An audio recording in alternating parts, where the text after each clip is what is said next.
Changer d'état d'esprit. Une nouvelle psychologie de la réussite par Carol S. Dweck. Introduction.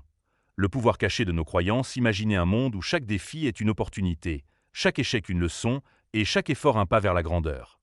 Ce monde existe, et il commence dans notre esprit. Depuis des décennies, mes recherches en psychologie révèlent une vérité simple mais révolutionnaire. Notre réussite ne dépend pas uniquement de nos talents innés, mais de la manière dont nous percevons ces talents. À travers ce livre, je vous invite à explorer les deux états d'esprit qui façonnent nos vies.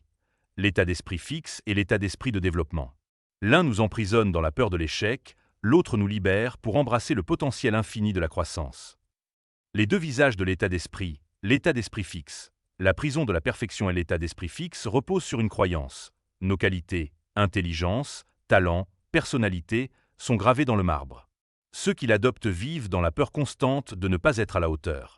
Pour eux, chaque situation est un test. Suis-je intelligent ou stupide? Accepté ou rejeté? Gagnant ou perdant? Cette mentalité transforme les défis en menaces. Prenez les élèves de 6e année de Madame Wilson, ma professeure, qui classait la classe par QI. Chaque jour, nous étions jugés, réduits à un chiffre. Résultat, une anxiété permanente, une course épuisante pour prouver notre valeur et une aversion pour tout ce qui risquait de révéler nos limites.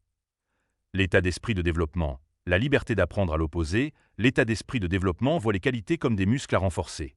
Les échecs ne définissent pas, ils instruisent. Un jour, en observant des enfants confrontés à des problèmes complexes, j'ai découvert quelque chose de magique. Certains s'exclamaient « J'adore les défis ». Au lieu de craindre l'échec, ils y voyaient une chance de progresser. Ces enfants comprenaient une vérité essentielle. L'intelligence se cultive. Cette découverte a changé ma vie et peut changer la vôtre. Pourquoi l'état d'esprit façonne toute réussite scolaire? Le mirage du talent naturel. À l'université de Hong Kong, des étudiants confrontés à des difficultés en anglais ont reçu une offre, suivre un cours de remise à niveau. Ceux avec un état d'esprit de développement ont sauté sur l'occasion. Ceux avec un état d'esprit fixe ont refusé, préférant protéger leur ego plutôt que leur avenir. Résultat, les premiers ont prospéré, les seconds ont stagné. Cette divergence se retrouve partout. Des lycéens stressés par les notes aux doctorants paralysés par l'imposture. L'état d'esprit fixe verrouille le potentiel. L'état d'esprit de développement le débloque. Relations et leadership, piédestaux ou partenariats. Dans les relations amoureuses ou professionnelles, l'état d'esprit fixe cherche la validation « mon partenaire doit me vénérer », tandis que l'état d'esprit de développement cherche la croissance « mon partenaire doit me challenger ». Lee Iacocca, PDG de Chrysler, illustre le piège du fixe. Obsédé par son image, il a reproduit les mêmes modèles de voitures jusqu'à la faillite. À l'inverse, Lou Gerstner chez IBM a sauvé l'entreprise en encourageant l'innovation et l'apprentissage continu. En amour, comme en affaires, vouloir paraître parfait eut la possibilité de devenir meilleur. L'échec redéfini, l'échec dans l'état d'esprit fixe. Une condamnation pour l'état d'esprit fixe, l'échec est une identité. Un étudiant avec une mauvaise note pense « Je suis un raté ». Bernard Loiseau, chef étoilé, s'est suicidé après avoir perdu 2 points dans un guide gastronomique. Son identité était si liée à sa perfection qu'un revers mineur l'a anéanti. Cette mentalité transforme les obstacles en tombeaux. L'échec dans l'état d'esprit de développement. Un tremplin Jim Marshall, joueur de football américain, a marqué contre son équipe lors d'un match télévisé. Au lieu de se cacher, il a analysé ses erreurs, joué comme un démon en seconde mi-temps et mené son équipe à la victoire. Son secret? L'échec n'est pas une fin, mais un feedback. Christopher Reeve, paralysé après une chute de cheval, a refusé la résignation. Grâce à des exercices intensifs, il a retrouvé une mobilité partielle, redéfinissant les limites médicales. Comme lui, ceux qui adoptent l'état d'esprit de développement transforment les revers en renaissance. L'effort, ce héros méconnu. Le mythe du génie sans effort, notre société idolâtre le talent inné. Mozart, Einstein, Jordan, on imagine leur succès comme des étincelles divines.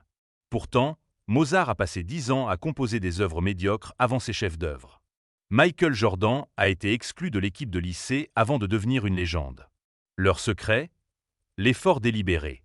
Une étude sur des étudiants en chimie révèle que ceux qui croyaient en l'effort ont surpassé les talents naturels en adoptant des stratégies actives.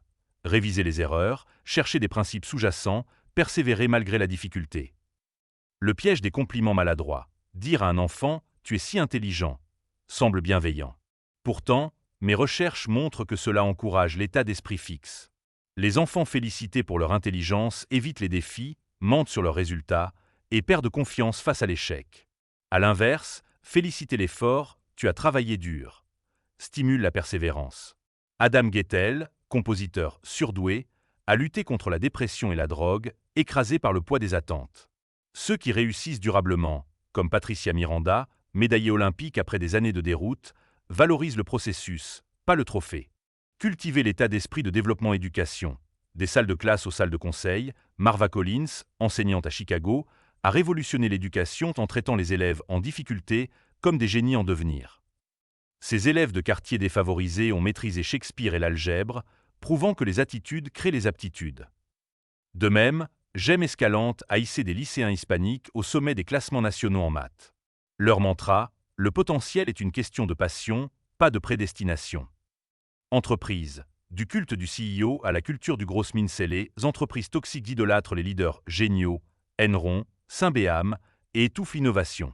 Les entreprises résilientes, IBM, Microsoft sous Satya Nadella, valorisent l'apprentissage et la collaboration. Jack Welch, PDG de General Electric, assumait ses erreurs publiquement, transformant les échecs en leçons pour toute l'équipe.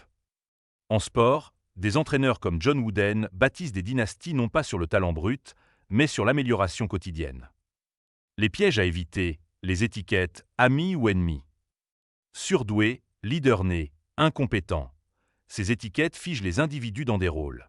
Un étudiant étiqueté mauvais en maths internalise cette identité, comme Loretta, persuadée qu'un test à 5 ans la condamnait à la médiocrité. À l'inverse, Betty Edwards, dans Dessiner grâce au cerveau droit, montre que même les non-artistes peuvent créer des chefs-d'œuvre avec les bonnes techniques. Les étiquettes limitent, les processus libèrent. La dépression et la résilience. L'état d'esprit fixe nourrit la rumination « je suis nul ». L'état d'esprit de développement active l'action « que puis-je apprendre ?» Dans une étude, des étudiants déprimés avec un état d'esprit de développement ont maintenu leurs routines académiques malgré leurs souffrances, émergeant plus forts. La clé ? Voir la détresse non comme une fatalité, mais comme un passage. Conclusion. Devenir une œuvre en progression, changer d'état d'esprit n'est pas une métamorphose instantanée, mais un voyage. Cela demande de remplacer « je suis » par « je deviens ». Thomas Edison, souvent perçu comme un solitaire génial, collaborait avec des équipes entières, échouant 1000 fois avant chaque invention. Son vrai talent ? Croire que l'effort mène à la lumière. Aujourd'hui, vous avez un choix, voir vos capacités comme un destin scellé ou comme une terre à cultiver. Les enfants de mon étude, les CEOs résilients, les artistes comme Pollock, tous partagent une vérité. La grandeur n'est pas un don, mais une décision. En adoptant l'état d'esprit de développement, vous ne garantissez pas le succès, mais vous rendez possible l'impossible. Alors, la prochaine fois que vous échouerez, souvenez-vous des mots d'un élève de Marva Collins. Si nous n'apprenons pas, nous prendrons un vol d'Icare vers nulle part. Choisissez de voler vers les sommets, un effort à la fois. Carol S. Dweck, Université Stanford, 2023.